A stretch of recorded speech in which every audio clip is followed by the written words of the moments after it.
Hello friends! Today I have a creeper farm for you that is relatively simple to build and easy to use. It's also extremely efficient in terms of block cost compared to other creeper farms in Bedrock Edition.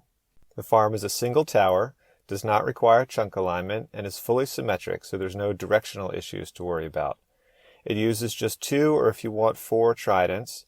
The Trident killer is relog proof, so you don't have to turn it off and on. However, it is easy to turn off and on and easy to swap the tridents if you're going to be sharing this farm with other players. The Trident killer is from Oare, and I'll leave a link to his video on it in the description. This farm also works in any simulation distance. The only necessary adjustment would be how far above the ground to AFK. You could also build the farm larger in a palatial layout like this, with basically 4 towers stuck together up to 5 layers high in Sim 4. This is more efficient than a split density layout because of a bug that allows mobs to despawn right after they spawn if they're more than 32 blocks from the player. What I show in this video though is the basic single tower 7-layer farm that works on any simulation distance. With just these 7 layers, the farm produces 19.5 stacks of gunpowder per hour, which is about as much as other top creeper farms produce with 10 layers. So the farm is very efficient in terms of block cost and size. It achieves that by using a 94% density layout, whereas other creeper farms usually have between a 50 or 75% density layout. And in case you're not familiar with that terminology, that's the percentage of blocks on each spawn floor that are actually able to spawn mobs. Other creeper farms have a lower density because they block spiders. This farm allows spiders to spawn and uses water and cactus to keep their numbers down. As a result, you also get string from the farm, about 5 stacks per hour, and a handful of skeleton drops from spider jockeys. Here's a list of materials you'll need to build the farm. The best place to build a creeper farm will be in an ice spikes or a frozen ocean biome, because skeletons do not spawn under solid roofs in these biomes, and so creepers have a higher spawn weight. You'll want to be sure to avoid a frozen river, though, because monsters other than drowned don't spawn in rivers at all. I'm going to use the frozen ocean here to do the tutorial for this farm. Now you want to pick an AFK spot that is 44 blocks above the highest surface in Simulation Distance 4, or 128 blocks above the highest surface in Simulation Distance 6, so that you don't have to do any spawn proofing. After going up the 44 blocks, place 2 blocks outward and then a trapdoor on top of the second block. That will be your AFK spot. The trapdoor elevates the spawn sphere slightly to make the most use of the 7 layers within the Simulation Distance 4 spawn sphere. From here you'll go up another 21 layers of scaffolding to build the Trident killer. At this level, we want to place a solid block back in the direction of the AFK point and then a fence post directly over the AFK spot with glass blocks to the left and right so that they will not attach to the fence post.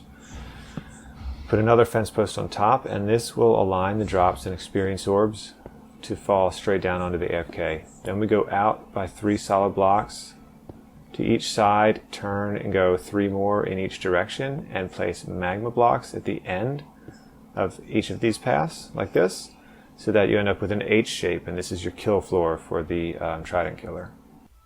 The next step will be to outline the kill floor here with blocks, just going around on all sides like this. And then we want to add another layer of blocks around the outsides of that glass, and then place water on the magma blocks. It'll look like this. Next, we're going to move in and work on the redstone, and I want to start by putting slabs on the scaffolding side right there, and a soul torch. A regular torch would be too powerful, but a soul torch or 4 candles would provide enough light to spawn proof here. Then we can place solid blocks, 3 on one side and 1 on the other, the way I'm showing here. A repeater on 2 ticks and torches there and there. 2 dust under that torch and 2 dust up above that torch. Putting the torches and dust this way will allow the pistons to be in sync so that when you turn them off they're both down, and that makes it easier to rethrow the tridents that are going to go on top of them.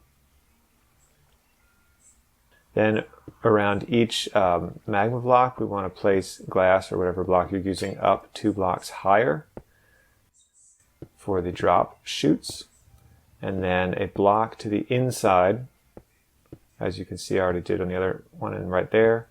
That is going to support the sand on the first level of the spawn floor.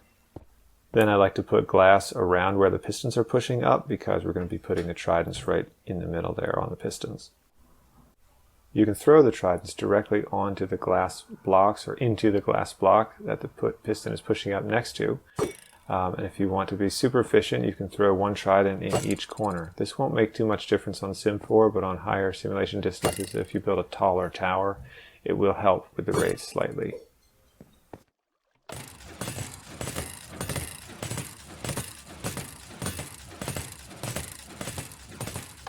Moving on from the trident killer, we're going to go out 1, 2, 3, 4, 5, 6, 7, 8 blocks, and then up by 5 more scaffolding to begin building the first layer of the spawn floors. Now from here you can go fill in back toward the middle or out to the sides, whichever way you choose. I'm just going to work back toward the middle here to show you the first piece of sand. Fill in a few blocks.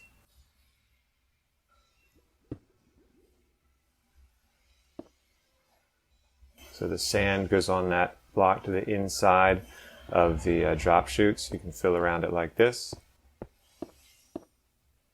Or if you want to work on the outline first, from the scaffolding it's 1, 2, 3, 4, 5, 6, 7, 8, 9 blocks one way, and then it'll be 18 in each of the other directions. When you're finished, it'll look like this. So this is our first spawn floor. I'm going to go ahead and place the cactus on here. And then some torches to keep it safe while I work. The next step will be to do the fencing around the outside. And you actually don't need blocks under the fences, but I just prefer to put them there for the fullness of the look. And then in the corners, we don't want to use fences. You can use an iron bar like I did there, because corner fences can block spawns diagonal to them. In front of the scaffolding, we'll put the fence gate. And then if you want to go ahead and set the distance for the next floor, it's going to be 3 scaffolding up. Put a block out, fence gate on top of that.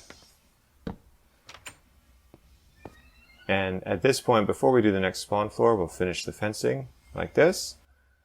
And then we'll need to do the second layer of fencing. So here you're going to go every other block and a fence gate by our exit. Having the fences every other block this way will help with the alignment for the trapdoors in just a minute. Here's the full fencing of the first layer. Now it'll be a lot easier, I think, to go ahead and put the second floor on so that we have a ceiling to work against for doing the trapdoors. Now in here we're going to fill in the drop chutes real quick with slabs just to make it a little safer to work, and then the trapdoors go in every other block in every other row. So you can see we start going in between the fences here on the first row, and then follow down 2 rows below that with the same alignment.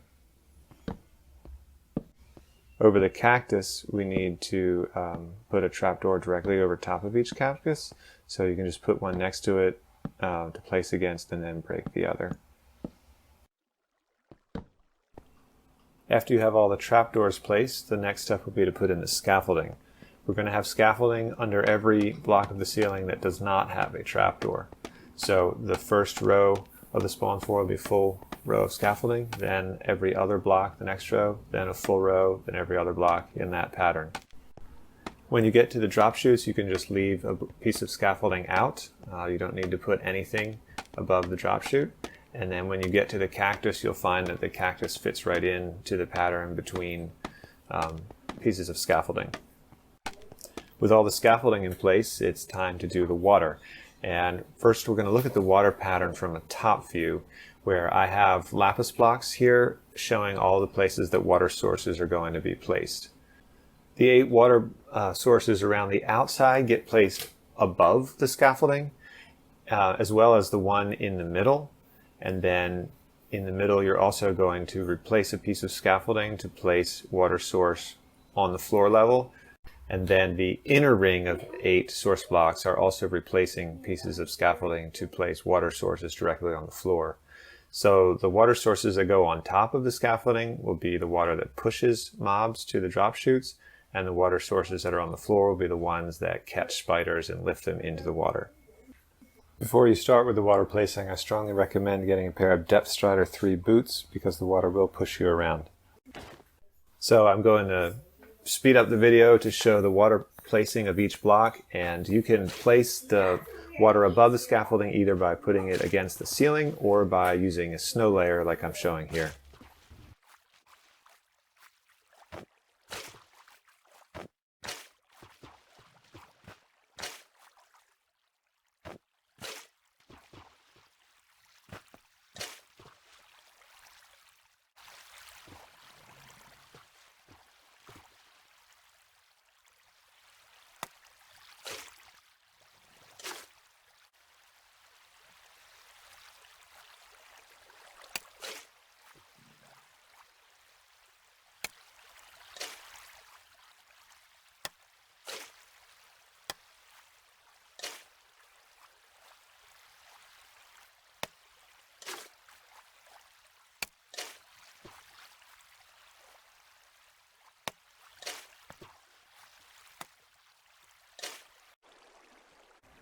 With the water finished, we're ready to close out the floor.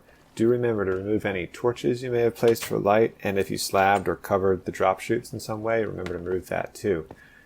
You can repeat what we did for the first floor up to 6 more times for a full 7-layer farm like this, and then the final step will be to put on the roof. The roof should have a full layer of solid blocks, and solid blocks extending 6 blocks out from where you have the fence posts. You can angle the corners like you see me doing here to save a few blocks. And then when that is complete, you'll need to put slabs or some other spawn-proofing block on top. And then we can head back down the scaffolding, close out the work hole here, and see how the farm is producing. And we've already got someone waiting there for us.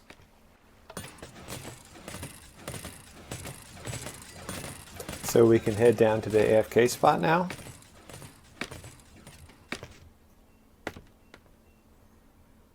And look, there's some string too.